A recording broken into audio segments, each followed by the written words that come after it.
je ne dis pas que je suis juste. Mais pas annexé. À un certain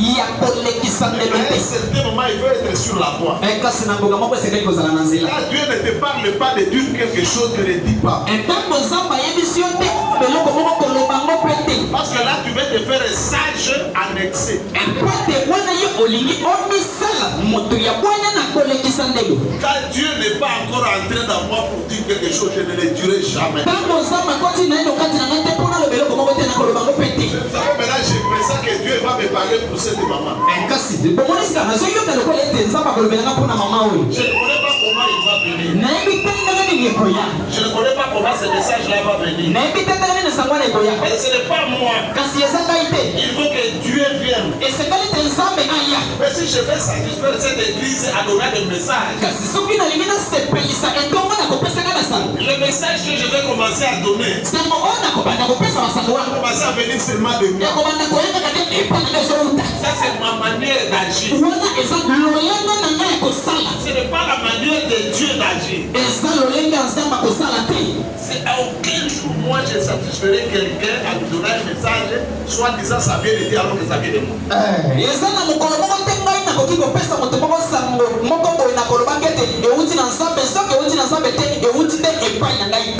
Peut-être toi tu es venu pour que vous te donne le message. On ne doit pas donner le message pour toi. Dieu vient ici pour écouter la parole. Et non pour qu'on vienne te donner le message. C'est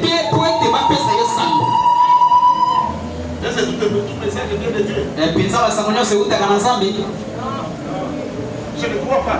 Il y a combien de ciels ici?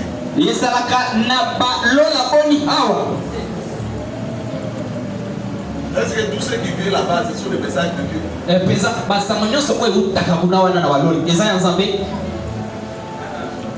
On m'a donné, on a dit non, il faut que moi je demande pardon à Dieu. Pourquoi? Parce que j'ai dit que je ne veux pas le servir. C'est moi qui avais dit que c'est lui qui avait dit.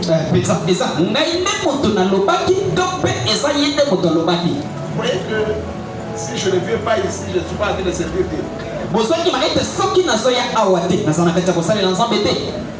Bozo kanisake soki na ye awate na bozo limate bozo kanisake soki na ye awate cela veut dire na sala la zambe te mona yaka awa na soko na ye na mona kanano Israël pananga soki aye na église amati kuna likolo bato badi okende bazo pesa embo bato pesa embo azo sala ba recommandation bilo soko na ye na vandi wana mutro tabali websa ka problème na ye akende ko kelongo ngula place na kendeki kuna ya pesa yo.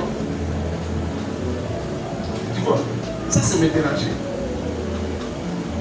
Un croyant qui quitte sa maison et il vient ici pour demander l'argent au séminaire de Dieu.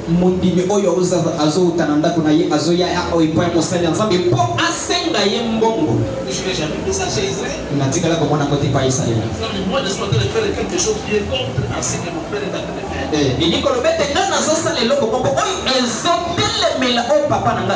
Alors que là, je lui avais dit que nous sommes en train de lui aider dans le travail qu'on lui avait donné. Pour les gens de Kakolo sont en train de m'emmener en dehors de ce que l'ange avait parlé.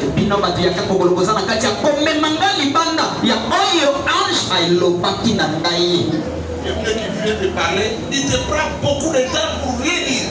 Moi,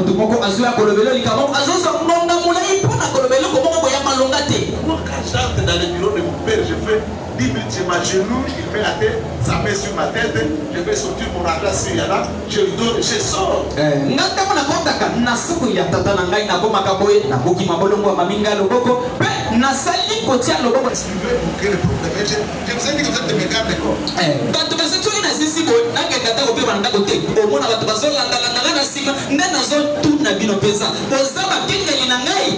Dieu m'avait envoyé ici pour nous apporter Nzambe atindaki ngai apo na memela bino Nzambe. Ete ko memela bino bongo te. Cette vie-là est déjà passée. Bongo yoana esi eleka. C'est à vous maintenant. Et ça est pas na bino singa. D'amener l'argent dans la maison de Dieu. Ya komema ndongo na ndako ya Nzambe. Nous allons bientôt quitter ici. Qu'est-ce que moi je préconise pour la Le nouveau endroit qui préconise pour le nouveau endroit où on aura pour que tu commences à venir chaque fois avec les nouveaux amis. Yakasindiki oyo ozobongisa pona isika ya sika otokokende wana okokingo banda boyele sika na bilamba ya sika oyaka nango wana. Yale azuri sana ke tumoko na kati tabina zolo ba aye disusu. Onde é bisika ya. Moko azolo ba aye disusu. Mena aye. Yo kasi na ka depo na ko sepe sabato. Kana yeka deko bebisa oyo za okanisa okomisa wana na ndenge ya mabe na bebisa ndia. Amen. C'est ça. Moi j'ai ma mission ici sur la terre. J'avais il y a un moment où j'ai quitté cette terre. Ma mémoire ici ne passera plus que j'avais vu.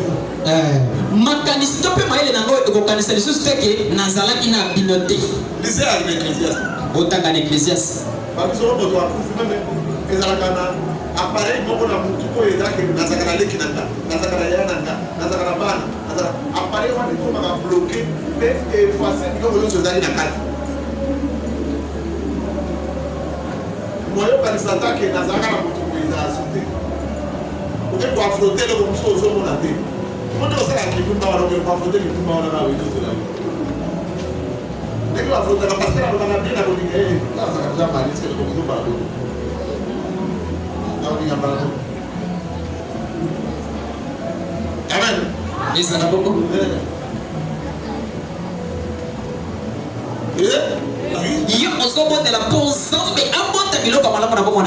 des gens qui évoquent pour que de mauvaises choses puissent se produire dans ta vie. Mais ça fait pas ça. Vous ne connaissez pas ça. Il y a des gens qui ont des gens qui sont mais ça, la personne qui a famille, la vie, bien en place, on va là-bas. Parce que ça, la vie, on va commencer à la vie, c'est un combat.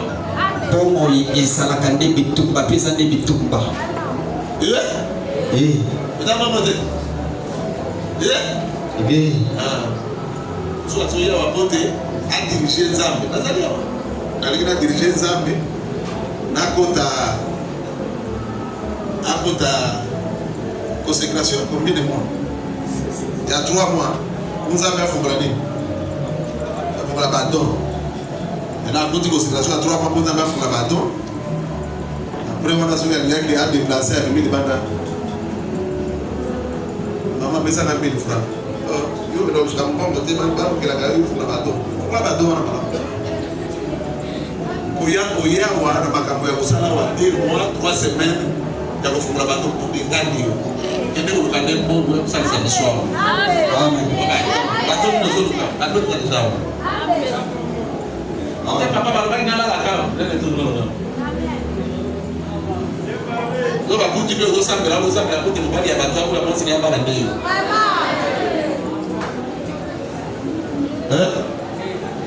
C'est ça, non? Ils ont commenté. Ils ont baladé, on a continué aux années 18 ans. Moi, on a 18 ans, on n'a pas balayé. On a des études à continuer la vie. Amen. Amen.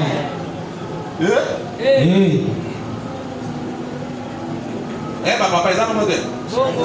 Oui. Papa, il faut vraiment. Quand on a ma fille, quand on a ma voisine à Bango, parce que moi, la voisine, on peut avoir dans l'église. Et donc, il y a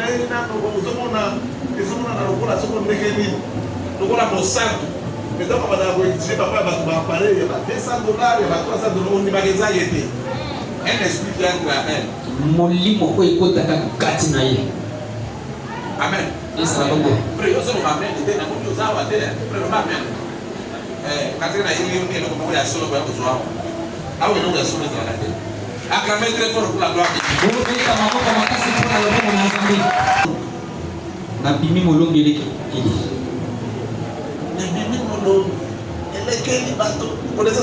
Oui, bien comme moto edi ko yemba na bimi molongi elekeli mokili bato ebele bakomi kotuna ngai soko edi yango yaka ko yemba batio na liste ya kubwaka bakomi na liste wana bazo bwaka kombo ezo na liste wana te ezo zonga.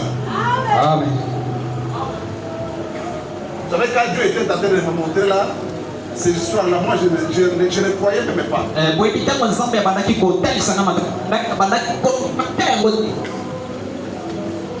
était en train de me montrer ces choses-là, je ne parle pas de ma vie. Toi, tu n'écoutes pas bien. Il y a des visions, quand je vois combien de fois les gens sont en train d'émerger. Ce sont des visions, non seulement eza bamamono oyo ntango namonaka bato baza na kati ya kosala yango eza nde esalemaka bongo. Amen. Ezala bongo.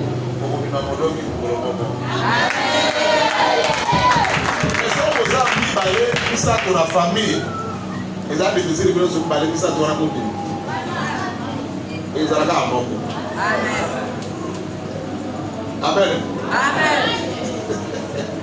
Voilà ce que par exemple, cousin Nangaina, nièce Nangaina, cousin Nangaina, ça peut la gawa. Sigawa, nièce Nangaina, zo bitu na est-ce que so ba do sa personne balé, est-ce que cousin ne a gobima ou bien Nangaina a gobima. Meli kamwa. Azawana, les oiseaux mitu na suki kuzalande, cousin ou bien kuzalangai. Mitu na etari gaite. Et baga ke kuzalaka na moko. Ata ba musuba kozala. Mais vous allez voir la été. Amen. Amen. Ce que peut attendre le bien de moi à monter ma canapé vous allez caca. Amen. Amen. C'est la manière de Dieu d'agir. Nous allons lui répéter la parole. Vous êtes fâché. Bon, je tiens d'abord à m'excuser, pardon. Je devrais faire 2 mois sans péché. Mais les gens commençaient à m'envoyer des messages. Laissez-moi, c'est la santé.